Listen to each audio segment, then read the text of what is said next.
Oklahoma's demographics are changing, and that may mean a change in the political landscape. Young people and racial and ethnic minorities are poised to exert greater influence in the state.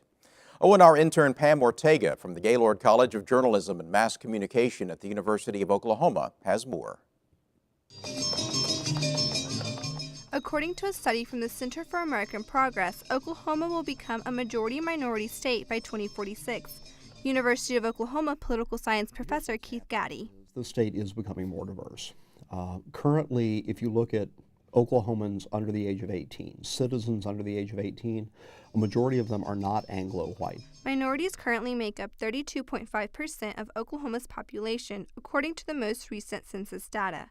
But by 2046, minorities are expected to make up 57% of the total population. Hispanics and Asians are projected to be the largest growing minority groups. So we have two very different Oklahomans, an old, white, graying, aging population, and a young, racially, ethnically, religiously diverse population. This means that the values of young Oklahomans are going to be increasingly be in conflict with the values of older Oklahomans, simply by virtue of who they are and how they've grown up. By 2057, minorities will be the voting majority in Oklahoma, and policies targeting them now could impact their political views in the future. In 2013, 62% of young, non-white voters described themselves as Democrats.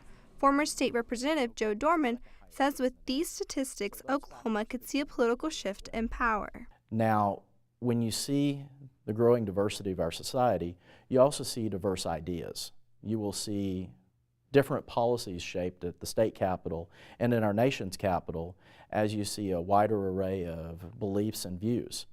And that should be disturbing to many politicians who are stuck in the past. And we see that often here in Oklahoma as well. Senator Brian Crane of Tulsa understands the need for the Republican Party to better connect with the people of minority backgrounds.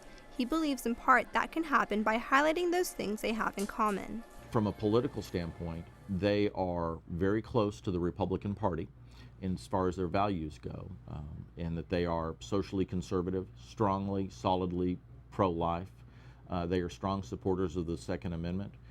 They are eager for business opportunities. Although it is widely believed young minorities are less likely to actively participate in politics, Jessica Vasquez, a student at Oklahoma City University, sees a growing interest in politics due to the influence of social media. I think as just the TV and television, radio, social media, all these policies and issues are coming to minors, and it's coming like very accessible to them, and they're getting more involved in policies when in the past this information wasn't accessible to them. OU professor Keith Gaddy says the shift to a majority-minority state means political leaders will see changes in what is important to voters. The future state in Oklahoma has to protect diversity instead of homogeneity. And the hard challenge for some folks is getting used to the idea that what they used to think of as normal is just one piece of the pie now.